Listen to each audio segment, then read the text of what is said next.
365। आज तारीख है 12 जनवरी। जी हाँ, 12 जनवरी सभी भारतीयों के लिए एक उत्साह का दिवस लेके आता है। आज के दिन 12 जनवरी को हम लोग मनाते हैं नेशनल यूथ डे। समय 12 जनवरी, तारीख 12 जनवरी याद रखिएगा हमेशा हमेशा के लिए। आज है जन्म तिथि मेरे भाई, जन्म दिवस है स्वामी विवेकानंद जी का, जिनको भारत के युवा का प्रतिनिधि माना जाता है। इन्हीं के जन्म दिवस पर मनाया जाता है युवा दिवस।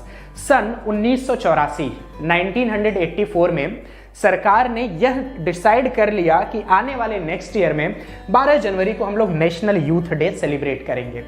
किसके जन्म दिवस पे? किसी के जन्म दिवस पे एक युवा दिवस मनाया जा रहा है मेरे दोस्त। पूरे देश को गौरवान्वित करने की बात है। क्या था? तो ये थे हमारे सबसे धार्मिक व्यक्ति, सौहार्द व्यक्ति, दार्शनिक व्यक्ति, आध्यात्मिक व्यक्ति। इनके दिवस पे, इनके जन्म दिवस पे मनाया गया। इनका जन्म 12 जनवरी 1863 में हुआ था, याद रखिएगा। 12 जनवरी 1863 को इनका जन्म एक कायस्थ परिवार में हुआ था। आपको कुछ छोटी छोटी चीजें बताते हैं, लेकिन एक चीज का अनुग्रह आपसे करते हैं कि आज थोड़ा सा समय निकाल के इनके बारे में जरूर पढ़िएगा, इनकी जीवनी पढ़िएगा, किस तरीके से उन्होंने संघर्ष किया और किस तरीके से एक नए आयाम की तरफ पहुंचे, जिनको कि आज के तारीख में युवा पूजते हैं, इनके जैसा बनने का सपना देखते हैं। हजारों लाखों कोटेशंस जो आपको मोटिवेट करते हैं, वो कहीं ना कहीं इन्हीं के जीवन से प्रेरित होते हैं और इन्हीं के द्वारा बताए गए हैं। जी हाँ, आइए समझते हैं और समझाते हैं आपको। 12 जनवरी 1863 को स्वामी विवेकानंद जी का जन्म हुआ था। हालांकि इस साल भी मनाया जाएगा, 24वां नेशनल यूथ डे मनाया जा रहा है। ये स्पेशली अगर बात की जाए तो जो संसद में मनाया जाता है, और इसका एक स्लोगन रखा गया, या फिर थीम की बात करें तो युवा उत्साह नए भारत का। युवा उत्साह नए भारत का ये थीम है, आप इसको याद कर लीजिएगा। हो सकता है अगर आप एग्जाम भी देने जाएं तो एग्जाम के पॉइंट ऑफ व्यू से भी बहुत इंपॉर्टेंट हो जाता है ये।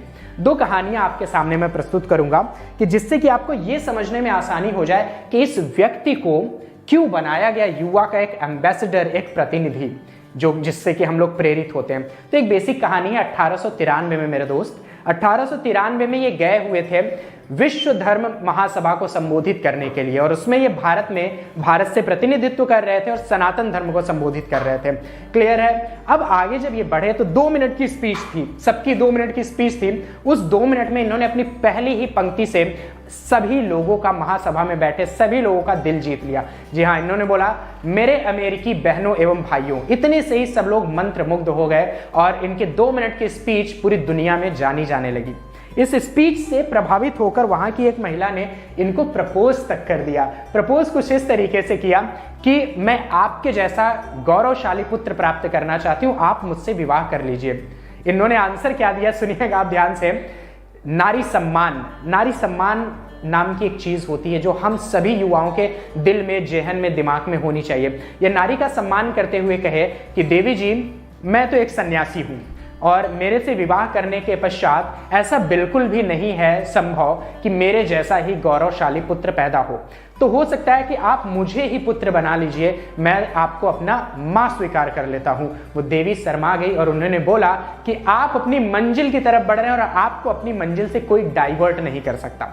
हम लोग के जीवन में, युवाओं के जीवन में बहुत से ऐसे प्रतिरोध आते हैं जिससे कि हम अपनी मंजिल से भटक जाते हैं। तो मंजिल वाली बात पे भी इनके जीवन से एक कहानी रिलेटेड है। अपने आश्रम में सो रहे थे स्वामी विवेकानंद जी, अपने आश्रम में सो रहे थे। तभी एक विचलित व्यक्ति इनके पास आया और बोला, हे प्रभु, मैं बहुत ज्यादा मेहनत करता हूं लेकिन उसके बाद भी मैं सफल व्यक्ति नहीं बन पाया, सफलता के उस मुकाम पर नहीं पहुंच पाया जितना मैंने प्रयास किया। इन्होंने उसको समझाया कि देखो, मेरा एक कुत्ता है, ये तुम ले जाओ, इसको घुमा के लेके आओ। वो लेके गया व्यक्ति, कुत्ते को घुमाया और तुरंत वापस आ गया। वापस आया तो कुत्ता बहुत ज्यादा हाँफ रहा था और व्यक्ति शांत था। विवेकानंद जी ने उससे आंसर पूछा कि क्यों ऐसे हाँफ क्यों रहा है। उसने बताया कि ये तो हर दिशा में भाग रहा था, हर दिशा में भाग रहा था, कुछ भी देख रहा था उसको प्राप्त करने के लिए उधर भाग रहा था, और मैं तो सीधी दिशा में चल रहा था। बोले कि तुम्हारा जो प्रश्न था उसका उत्तर यहीं पे है। आप अलग अलग नाव पे सवार मत होइए, आप अलग अलग लक्ष्य मत बनाइए, आप एक लक्ष्य बनाइए और उसको भेदते रहिए। इनके जीवन से जुड़ी हुई इन्होंने बहुत सारी कोटेशंस दी। उठो, जागो और तब तक मत रुको जब तक कि अपने लक्ष्य की प्राप्ति ना कर लो। अपना लक्ष्य बदलते रहोगे तो हासिल नहीं होगा। ये आपके लिए, मेरे लिए, हम सभी युवाओं के लिए है। आज पूरे विश्व में अलग अलग देश भारत से ये प्रेरणा ले रहा है कि किस तरीके से युवाओं को यूटिलाइज किया जा सके, युवा जोश, युवा एनर्जी किस तरीके से उनको और ज्यादा उत्साहवर्धन किया जा सके, वो भारत से सीख रहे हैं। क्यों? क्योंकि भारत में 65% युवा जोश है मेरे दोस्त। इस जोश के साथ विश्व की सबसे बड़ी ताकत बनने से कोई नहीं रोक सकता यदि युवा एक सही दिशा में कार्य करते रहें। सही दिशा मतलब एक मंजिल पे, आज कुछ दिन दूसरी तरफ एसएससी के एग्जाम की तरफ, फिर सीडीएस के एग्जाम की तरफ, फिर एनडीए के एग्जाम की, मतलब एग्जाम यानी मंजिल उसको बदलते रहते हैं। तो मंजिल बदलने से कुछ नहीं होगा, मंजिल पे काबिज रहने से होगा। आइए एक आपको कोटेशन के साथ समझाते हैं। यहां पे है, a man is not poor without a rupee but a man is really poor without a dream and ambition. एक व्यक्ति पैसा अगर उसके पास नहीं है तो गरीब नहीं है।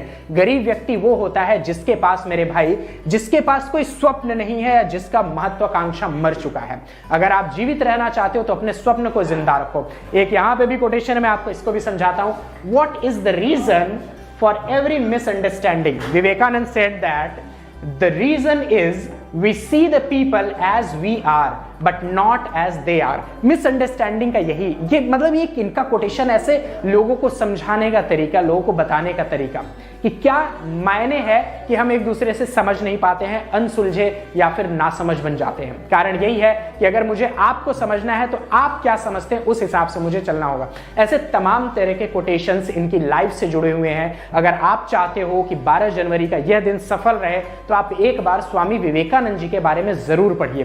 इनके जोश, इनके उत्साह, इनके अध्यात्म, इनका दार्शनिक, इनके सभी प्रकार के लेखन कलाओं को समझते हुए ब्रह्म समाज में किस तरीके से इन्होंने भाषण दिया, ब्रह्म समाज को आगे ले जाने के लिए केशव चंद्र सेन के साथ मिलकर समाज सुधारक का काम किस तरीके से किया है, ये आपको स्वामी विवेकानंद के जीवन से सीखने को प्राप्त हो सकता है। उम्मीद करता हूं आप मजे से रहेंगे, समझते रहेंगे और 12 जनवरी का यह दिन आपके जीवन में हमेशा आता रहे और आप हमेशा युवा रहें, अनवरत युवा रहें, चाहे जितने वर्ष के हो जाएं, हमेशा युवा रहें और अपने मंजिल की तरफ हमेशा आगे बढ़ते रहिए। 12 जनवरी का दिन